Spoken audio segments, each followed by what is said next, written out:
The center of the immune system is in the colon. To modern medicine, the colon is merely the body's sewer, and that's why colon cancer has maintained as the number 3 cancer for the last 30 years unchanged. They have no idea of the importance of having a vital, active, motile colon. Here is the expert, Richard Anderson. So all my chapters are completely referenced, so you can go into a lot of detail.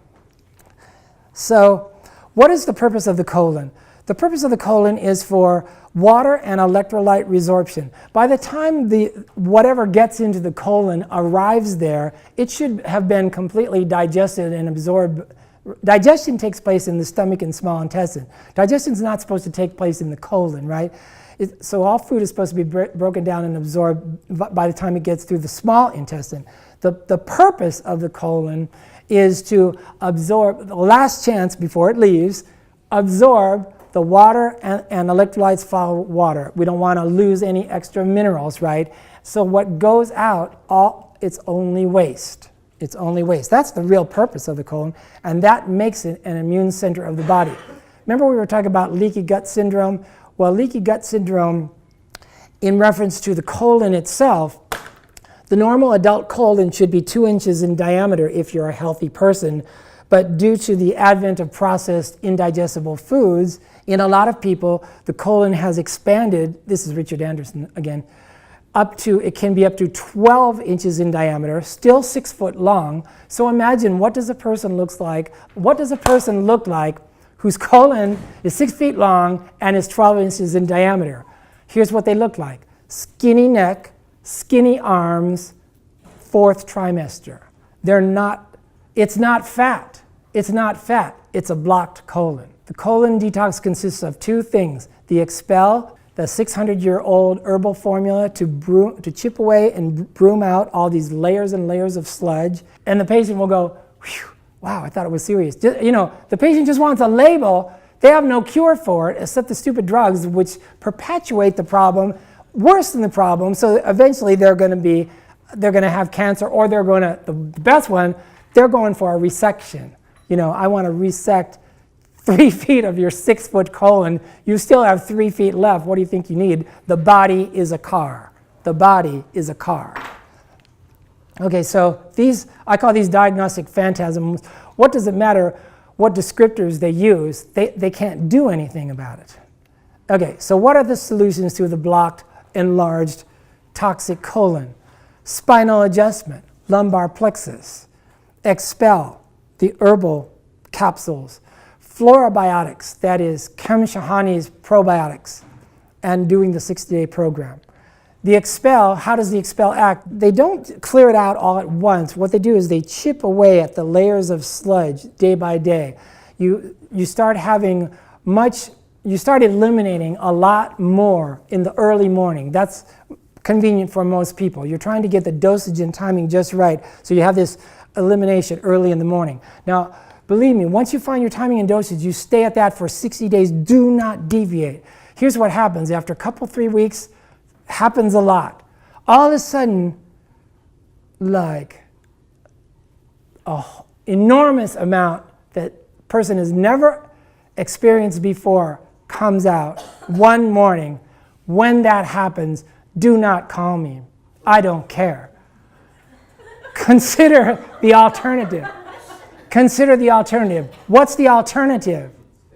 Yes, it stays inside. Very good. See, this guy's going to read the chapter.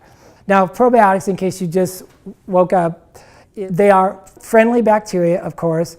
The normal human should have up to 3 pounds that can be any of 400 species in the human colon. Some of these normal species are supposedly pathological, including E. coli, H. pylori. In normal levels, in moderate levels, those can be normal. Shahani maintains that 80% of the population lives most of their life with no probiotics. Every time you take an antibiotic, it may destroy most or all of the probiotics. But 70% of the antibiotics produced in this country are given to whom? animals whose meat we eat, and they are still active after processing, no matter what they say. So they work in us to suppress our probiotics. Zantac, Tagamet, Prilosec, non-steroidals, Advil, Tylenol, Excedrin, Motrin also destroys our probiotics. Prescription medications, other OTC medications, they destroy our probiotics. So most of the population lives most of their life with no probiotics. So remember, if you have no probiotics, what system is the colon the center of? The immune system. So no wonder we have depressed immune systems and we're so allergenic. White sugar, chlorinated water, carbonation. So when they ask you sin gas or con gas, it should be carbonation. Actually, if you have the choice, as a regular beverage, it's better not to drink carbonation because carbonation has a negative effect on probiotics. That's really true. Fluoridation, definitely. Antihistamines, and here again, sorry everybody, coffee. Coffee destroys probiotics. It's not a theory. So, people who live their life with no probiotics, which is like the majority of the American population, what can they expect? A proliferation of opportunists. Yeah, they have a few probiotics, but they don't have this balance, right? And so the potentially pathological bacteria like E. coli or H. pylori, they can gain the ascendancy and begin to proliferate and take over. That's the problem. No symbiosis, no balance. Dehydration, that's the other thing. When your colon becomes all blocked up, the whole 6 feet becomes blocked up like a plastic pipe, with sludge from chips, fries, and donuts, right? The water can't be resorbed into the pores, and you dehydrate. What follows water?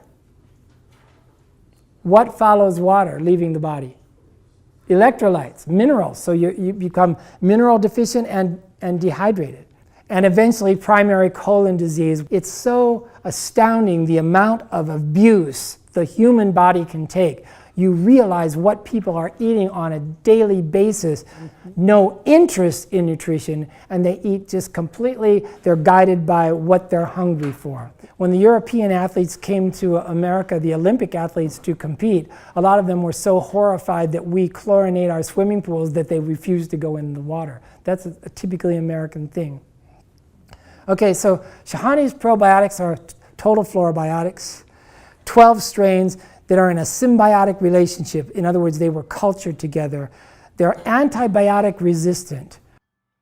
Many people who are well informed about the dangers of antibiotic overprescription, in situations where they absolutely must take a course of antibiotics, the negative effect on the digestive tract can be minimized by taking 18 of Shahani's fluorobiotics. That would be 6 capsules 3 times a day.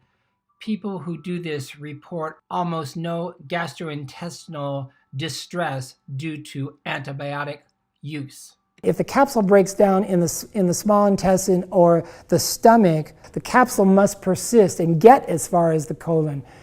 It was really difficult also for him to develop these strains of probiotics that could remain latent in a capsule for up to 2 years and still become active when ingested and opening up in the colon. That was extremely sophisticated.